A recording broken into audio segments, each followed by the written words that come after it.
ایک ایسی وادی جو جنوں پریوں دیوتاؤں چڑیلوں اور عجیب الخلقت مخلوق کا وطن کہلاتی ہے۔ ایک ایسی پہاڑی سلسلہ جہاں پر سورج اور چاند کی روشنی کبھی نہیں پہنچتی۔ یہ وہ وادی جہاں انسانوں میں کوئی انسان آج تک وہاں نہیں پہنچ سکا۔ کیا یہ وادی واقعی عجیب الخلقت مخلوق کا دیش ہے یا کسی دوسری دنیا کا جانے کا راستہ؟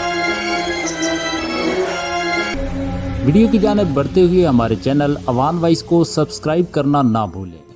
کوہ کاف کے نام کو سنتے ہی ہمارا دماغ بچپن کی ان یادوں میں کھو جاتا ہے جس میں بادشاہ کی کسی حسین شہزادی کو جن یا پریاں اٹھا کر طلسماتی طور پر کوہ کاف کے پہاڑوں میں لے جاتے ہیں اور اس شہزادی کو بچانے کسی دوسری سلطنت کا شہزادہ نکل کھڑا ہوتا ہے جسے کامیاب لوٹنے پر شہزادی کا ہاتھ اس کے ہاتھ میں دے دیا جاتا ہے۔ دراصل کوہ کاف ایرانی ثقافت میں ایک پراسرار پہاڑی سلسلے کا وہ نام ہے جس کے متعلق وہاں کی صدیوں پرانی روایات میں مفہوم الفطرت کہانیاں عام ہیں، جن کی وجہ یہ ہے کہ ایرانی قوم ماضی میں ان بلند پہاڑی سلسلوں کو کبھی پار نہیں پہنچ پائی۔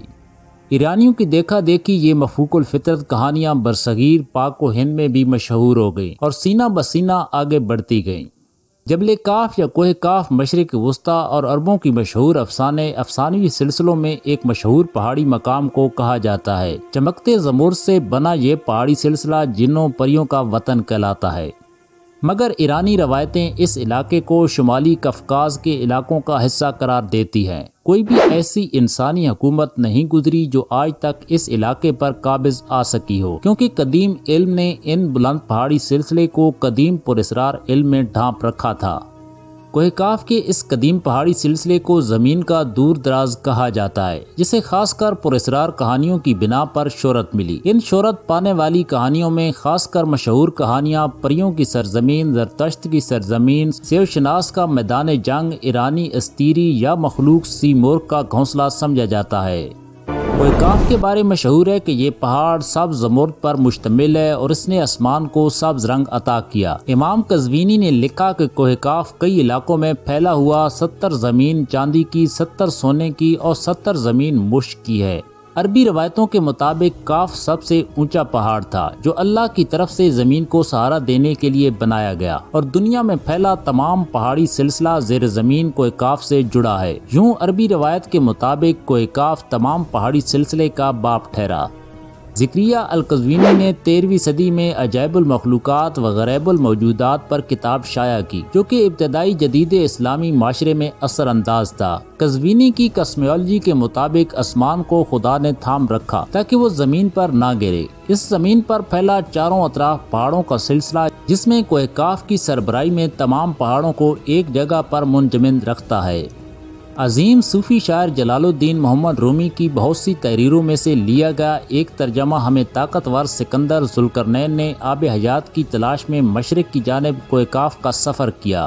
اس سفر میں آپ ایسے مقام تک جا پہنچے جہاں فرشتہ اسرافیل قیامت کے دن سور پھونکنے کا انتظار کر رہا تھا۔ مولانا مفتی امداد اللہ انور کی کتاب اسرار کائنات میں کوہ کاف کی موجودہ مخلوقات اور اس نگری کے متعلق ایک اور روایت بیان کی جاتی ہے۔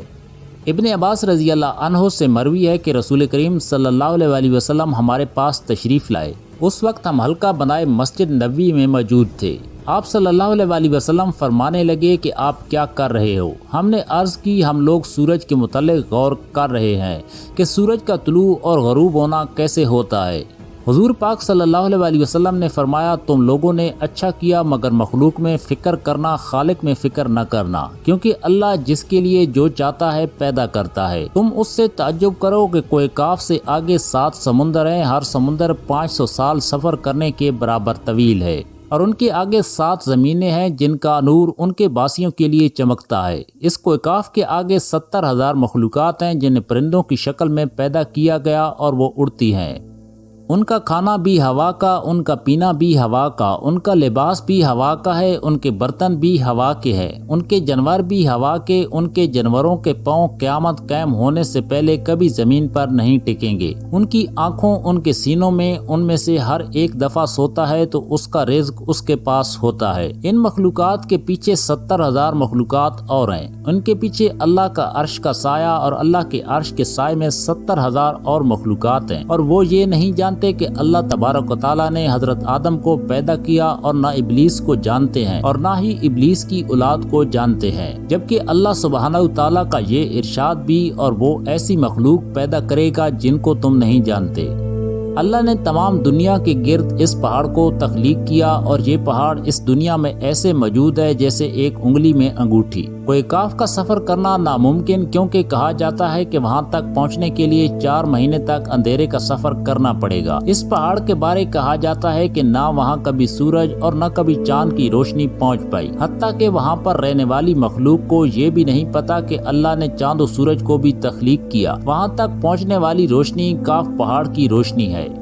مگر بعض علماء اکرام نے کوہ کاف کے متعلق اختلاف کیا اور کہا کہ قرآن و حدیث میں کوہ کاف کے متعلق کوئی نص موجود نہیں۔ صوفیانہ روایت میں کوہ کاف کوئی پہاڑ نہیں بلکہ عالم اسلام میں مثال سے واقع وہ پہاڑی سلسلہ ہے جو بذریعہ کشف اولیاء کرام کے مشاہدے میں آتا ہے۔ خواجہ عطار جیسے صوفیہ کرام نے اس تصور کے مشاہدے کو کیا۔ طریقت میں کوہ کاف کا مطلب شعور کا ایک دائرہ اور مرید کا حد سمجھا جاتا ہے، جسے پانے کے بعد بندہ فنا فی اللہ کے درجے تک پہنچ جاتا ہے۔ بہت سے لوگوں کا ماننا ہے کہ لفظ کاف کسی چیز کی مرکز کو ظاہر کرتا ہے اور اس لفظ کا اتنا مقدس اس وجہ سے جانا جاتا ہے کیونکہ اس سے مراد قرآن مجید میں سورۃ کاف ہے جو کوہ کاف پہاڑ کی طرف اشارہ کرتا ہے۔ اس صورت میں اللہ کی وحدانیت اور زندگی و موت کا نظریہ پیش کیا گیا۔ جغرافیہ کے حساب سے کوہ کاف ہماری زمین کے کس حصے میں اس کے متعلق بہت سے مورخین کی مختلف رائے ہیں۔ اکثریت مورخین کی لکھتی ہے کہ عربی داستانوں کی کوہ کاف دراصل موجود روس میں کفکاز یعنی ماؤنٹ کوکاس نامی ایک پہاڑی سلسلے کا نام ہے۔ یہ علاقہ بحر اسود اور بحر قزوین کا درمیانی حصہ ہے جو ارمینیا، آذربائیجان، قازقستان، روس اور چچنیا جیسے ملکوں کو اپنی گود میں لیے بیٹھا ہے۔ اس علاقے کو قدرت نے سبزہ ہریالی سے مالا مال کیا اور اس میں بے شمار جانوروں اور پرندوں کی مختلف اقسام پائی جاتی ہیں۔ جھیلوں، آبشاروں اور چشموں کے نظارے کو دیکھنے والا یوں محسوس کرتا ہے گویا جنت زمین پر اتر آئی۔ انسانی آبادی اس علاقے میں نہ ہونے کے برابر۔ یہی پہاڑی سلسلہ ایشیا اور یورپ کی جدائی کی حدود ہے۔ سفید پٹی کی مانند نظر آنے والا یہ علاقہ خلائی سیٹلائٹ کی نظر سے دیکھنے پر معلوم ہوتا ہے جسے زمین پر سفید پٹی کو کھینچا گیا، جبکہ بعض مورخین نے اس پہاڑی سلسلے کو انٹارکٹیکا کا حصہ قرار دیا جو ایسے علاقے میں موجود ہے جو ہمیشہ بادلوں اور اندھیروں سے ڈھکا رہتا ہے۔ کچھ لوگوں کے خیال نے قدیم دور کے شہر اٹلانٹس کو ہی کوہ کاف قرار دیا جو ظلم کی وجہ سے تباہ ہو چکا تھا۔ جدید فزکس کی نئی دریافت یعنی ڈائمینشن بھی کوہ کاف کو سمجھنے کے لیے آسانی کی راہ ہموار کر سکتی ہے۔